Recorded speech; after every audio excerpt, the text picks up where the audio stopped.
सभी बच्चों का कनक जी की गणित यूट्यूब चैनल में स्वागत है। आज हम कक्षा 10वीं बोर्ड परीक्षा में पूछे जाने वाले अति महत्वपूर्ण प्रश्न जो आने की पूरी तरह संभावना है उसको हम हल करेंगे। तो ये 1 नंबर के वस्तुनिष्ठ प्रश्न हैं। तो नंबर 1 प्रश्न है हमारे पास, सही विकल्प चुनकर लिखिए।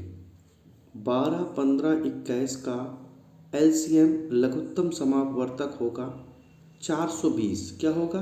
420।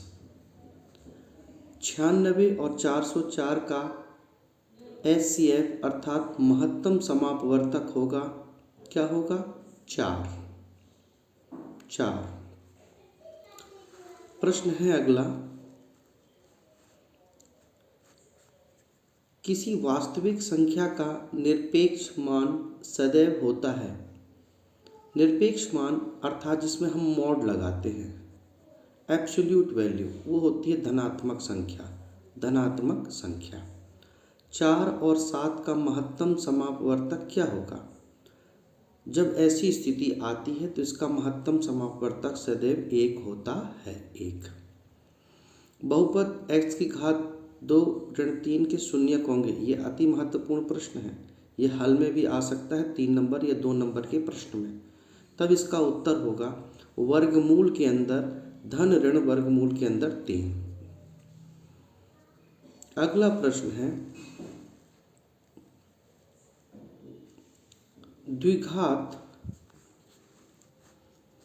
द्विघात बहुपद ax² bx धन c के शून्यकों की अधिकतम संख्या क्या होगी?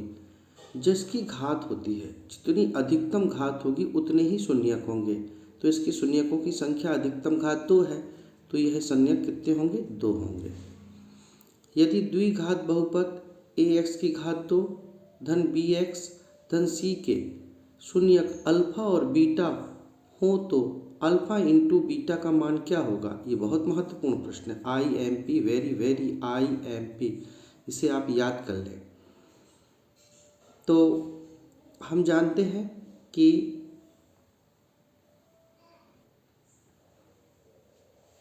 तो जो इसका उत्तर होगा C/A।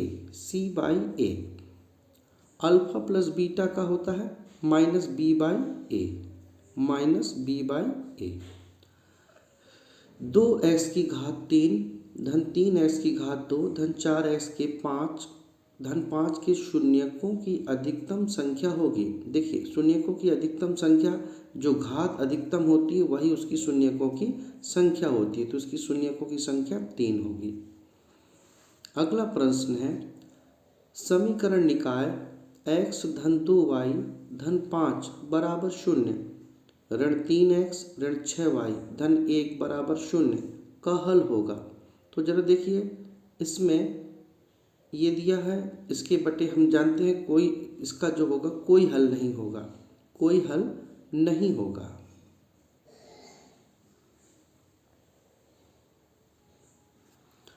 हमारा अगला प्रश्न है, A1/A2 बराबर B1/B2 बराबर नहीं C1/C2 हो तो समीकरण निकाय A1x धन B1y धन C1 बराबर 0 तथा A2x धन B2y धन C2 बराबर 0, तो क्या होगा इसका उत्तर? का कोई हल नहीं होगा, अर्थात उत्तर नंबर 2 सही होगा। अगला प्रश्न, द्विघात समीकरण में प्रयुक्त चर राशियों की अधिकतम घात होती है। द्विघात है तो मतलब 2 है, इसकी अधिकतम घात होगी 2। वर्ग समीकरण x धन 8 कोष्टक बंद, कोष्टक के अंदर x ऋण 9 का हल होगा। पहला होगा ऋण 8, दूसरा होगा धन 9, तो इसका उत्तर होगा तीसरा, ऋण 8 और धन 9। हमारे पास अगला प्रश्न है,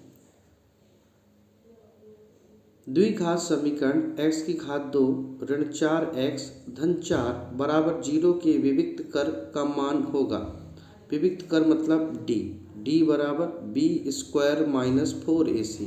इस मान को यहाँ पर रखेंगे और जो उत्तर आएगा उसको निकालेंगे, तो हमारा उत्तर आएगा 0। समांतर श्रेणियाँ 7, 10, 13, 16 का 10वां पद होगा। 10वां पद अर्थात an बराबर a plus n minus 1 into D पद निकालने का सूत्र है। आप यहाँ पर रखेंगे तो जो इसका 10वां पद होगा वो 34 होगा।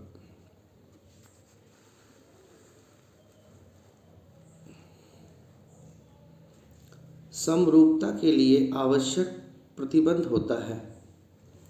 कोण समरूपता सत्य है। कोण समरूपता सत्य है। कोण भुजा कोण समरूपता सत्य है, अर्थात तीनों उत्तर सही हैं इसके। समकोण त्रिभुज में सबसे बड़ी भुजा है कर्ण। समकोण त्रिभुज ये होता है, ये होती है कर्ण, ये वाली होती है लंब, ये होती है आधार। यदि कोण यहाँ बनाया जाए तो सबसे बड़ी भुजा होती है कर्ण। समबाहु त्रिभुज के प्रत्येक कोण का मान कितना होता है? 90 अंश। ये सभी जानते हैं 90 अंश होता है। समबाहु त्रिभुज के प्रत्येक कोण का मान, प्रत्येक समबाहु दिया है, समकोण नहीं समबाहु दिया है तो 60 अंश होगा। 60 अंश, इसका सही उत्तर है 60। बिंदु 0.5 और -5 0 के बीच की दूरी कितनी होगी? तो दूरी का सूत्र सभी बच्चे जानते हैं, जैसा कि मैंने बताया हुआ है। मान लीजिए दो बिंदु हैं पी क्यू, तो x2 माइनस x1 का होल स्क्वायर और y2 माइनस y1 का होल स्क्वायर में मान रखेंगे और निकालेंगे तो हमारे पास उत्तर आता है 5 वर्गमूल 2। 5 वर्गमूल 2। निर्देशांक ज्यामिति का उपयोग होता है भौतिकी में, इंजीनियरिंग में, समुद्री परिवहन में, सभी में होता है। भौतिकी में, इंजीनियरिंग में, समुद्री परिवहन में। मूल बिंदु के निर्देशांक ये सभी को मालूम है कि 0 0 होते हैं, 0 0 होते हैं। y अक्ष पर स्थित मूल बिंदु से 4 इकाई की दूरी पर स्थित बिंदु के निर्देशांक क्या होंगे? इसके जो निर्देशांक होंगे 0 और 4 होंगे। y अक्ष में x बराबर 0 होता है। साइन 45 का मान यह आपको याद करना पड़ेगा सारणी से। इसका होता है 1/वर्गमूल 2। 1/वर्गमूल 2। 1 ऋण tan स्क्वायर 45 डिग्री बटे 1 धन tan स्क्वायर 45 डिग्री का मान क्या होगा? हम जानते हैं tan 45 का मान 1 होता है। 1 ऋण 1 0 हो जाएगा। 0 में बटे में कुछ भी आए तो उसका मान क्या होगा? 0 ही रहेगा। उसका मान 0 ही रहेगा। तो इसका मान जो होगा आपका 1 माइनस tan स्क्वायर 45 डिग्री, 1 धन tan स्क्वायर 45 डिग्री का मान होगा 0।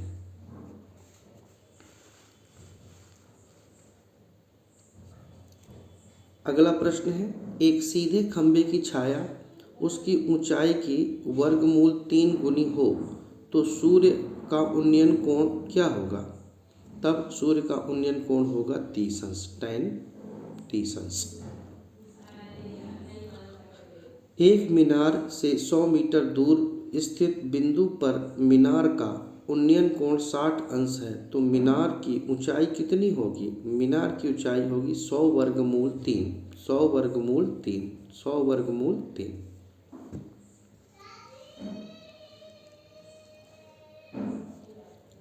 व्यास द्वारा वृत्त की परिधि पर बना कोण कितना होता है? हमको मालूम है अर्धवृत्त का कोण कितना होता है, लेकिन हमको परिधि से बनाना है तो ध्यान रखना पड़ेगा अर्धवृत्त का कोण समकोण अर्थात 90 अंश होता है। इसमें समकोण ऑप्शन भी आ सकता है आपका, ठीक है। अगला है अर्धवृत्त पर बना कोण कितना होता है? समकोण 90 अंश होता है, 90 अंश। चक्रीय चतुर्भुज के सम्मुख कोणों के योग का मान कितना होता है? सम्मुख कोण अर्थात ये है एक वृत्त, इस पर एक चक्रीय चतुर्भुज ऐसा बना दिया। तो इस कोण और इस मान कोण को जब जोड़ेंगे तो मान आएगा 180 80 मान आएगा 100। आशा है कि वीडियो आपको अच्छे से समझ में आ रहा होगा। लाइक करें, शेयर करें, सब्सक्राइब करें। अगला प्रश्न है, वृत्त की एक छेदक रेखा वृत्त को प्रतिच्छेद करती है दो बिंदुओं पर।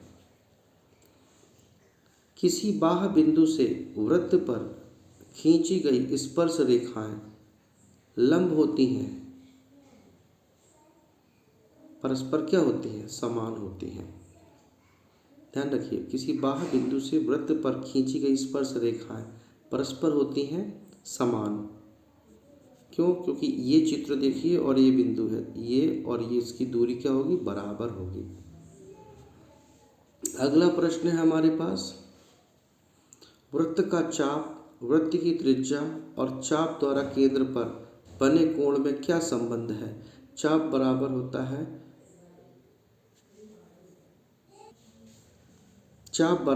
है कोण गुणित त्रिज्या। चाप बराबर कोण गुणित त्रिज्या। वृत्त के त्रिज्य खंड का क्षेत्रफल होगा θ/360 pi r square. θ/360 very important IMP प्रश्न है। θ/360 पाई आर स्क्वायर। शंकु की तिर्यक ऊंचाई का सूत्र लिखिए। शंकु की तिर्यक ऊंचाई का सूत्र है L बराबर वर्गमूल के अंदर h² धन r स्क्वायर। प्रेक्षणों में यदि पदों की संख्या n विषम हो तो माध्यक ज्ञात करने का सूत्र ज्ञात कीजिए। माध्यक ज्ञात करने का n/1/2 वां पद होता है। अगला प्रश्न है, एक घटना जिसका घटित होना संभव है की प्रायिकता होगी? असंभव तो होगी 0। यदि संभव हो तो होगी 1। ताश के पत्तों में फेस कार्ड की संख्या होती है, फेस जिसमें चेहरे होते हैं उनकी संख्या होती है 12। कितनी होती है? 12। फेस कार्ड 12 होते हैं। अगला प्रश्न है, एक सिक्के को उछालने पर हेड आने की प्रायिकता होगी 1/2। यदि किसी घटना के घटित होने की प्रायिकता p है तब उस घटना के पूरक घटना के घटित होने की प्रायिकता क्या होगी? पूरक का अर्थ होता है ना घटने की प्रायिकता। ना घटने की प्रायिकता क्या होगी? तो 1-p होगी।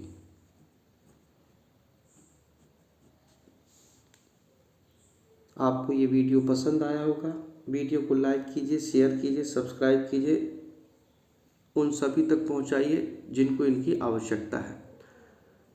अब मैं नेक्स्ट वीडियो जो है खाली स्थानों पर बनाऊंगा, जो 1 नंबर के आएंगे उस पर भी अति महत्वपूर्ण प्रश्न ही रहेंगे। वीडियो देखने के लिए आपका धन्यवाद। जय हिंद, जय भारत।